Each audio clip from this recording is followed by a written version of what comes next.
Dalam banyak-banyak para Nabi dan para Rasul, ada 4 orang Nabi yang khilaf para ulama. Adakah mereka masih lagi hidup ataupun telah pun wafat. 2 berada di langit dan 2 berada di bumi. Jadi yang berada di langit nombor 1 adalah Nabi Idris alaihi salam. Ini makruf. Kita tahu cerita dia bila mana Nabi Idris berkawan dengan malaikat.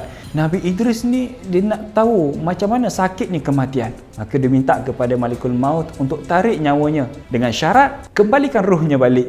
Tak boleh cabut nyawa, tiba-tiba tak kembalikan ruh. Dia tak nak macam tu. Lalu bila mana Allah izinkan, maka dibawa jalan ke langit pertama dan sebagainya.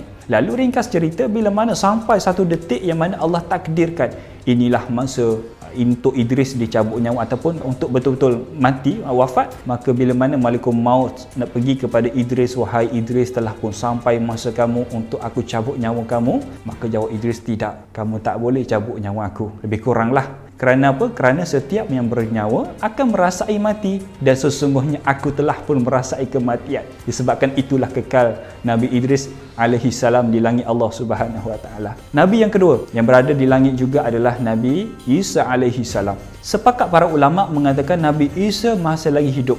Yang mana kita tahu Nabi Isa alaihi salam ketika mana kemuncak dakwahnya, dia dikejar oleh puak-puak Israel. Puak Israel benci kepada Nabi Isa alaihi salam, sehingga kan Allah bila mana dekat sangat nak hujung nyawa Nabi Isa alaihi salam, Allah tukarkan seorang dalam kalangan Bani Israel sebiji muka dengan Nabi Isa alaihi salam. Pendapat pertama. Pendapat kedua mengatakan ada pengikut Nabi Isa alaihi salam menawarkan diri untuk menyelamatkan Nabi Isa alaihi salam, dan kawan itulah, pengikut itulah Allah tukarkan mukanya menjadi muka Nabi Isa dan syahidnya ketika itu. Tak kisahlah mana-mana pendapat. Lalu mereka itulah disalib, dan sehinggakan puak-puak Israel gembira dengan kematian Nabi Isa alaihi salam. Tapi Islam, kita yakin yang mana Allah angkat Nabi Isa alaihi salam ke langit sampai satu masa bila mana keluarnya Dajjal. Ketika itulah Allah akan turunkan Nabi Isa di satu masjid, itu Masjid Putih di Syria.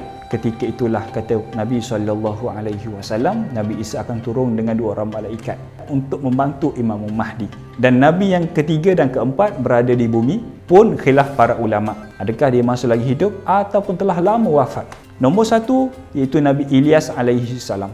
Nabi Ilyas ni kita tahu juga disebab berhujung siri para Nabi, antara Nabi Ilyas, Nabi Ilyasa, Nabi Zulkifli, mereka ni ditetang habis-habisan puak-puak Israel. Maka Nabi Ilyas alaihi salam Allah selamatkan. Ada pendapat mengatakan Nabi Ilyas masih lagi hidup kerana terselamat daripada dikejar oleh puak-puak Israel. Pun begitu, ada juga ulama mengatakan sehinggakan sekarang Nabi Ilyas telah pun wafat lama. Wallahu alam. Kerana kita percaya setiap yang bernyawa bila mana sampai satu tahap akan merasai kematian. Dan Nabi yang keempat yang khilaf para ulama, adakah dia masih lagi hidup ataupun telah pun lama wafat, iaitu Nabi Khidir alaihi salam. Itu famous dalam kalangan kita. Seorang Nabi yang mana Allah bagi satu anugerah yang luar biasa kepada Nabi Khidir. Yang mana ketika itu Nabi Musa tak tahu ilmu apa yang ada kepada Nabi Khidir. Sehingga Nabi Musa nak berguru sendiri dengan Nabi Khidir. Tapi tak mampu kerana tinggi sangat ilmu Nabi Khidir alaihi salam tu assalam. Dalam banyak-banyak para Nabi, 3 khilaf para ulama, 1 tidak ada khilaf, iaitu Nabi Isa. Pun begitu, kita sebagai orang awam tidak perlu bergaduh. Yang kedua, tidak perlu mencari di manakah Nabi Khidir. Nombor 3, patuh kepada ajaran Islam yang sebenar.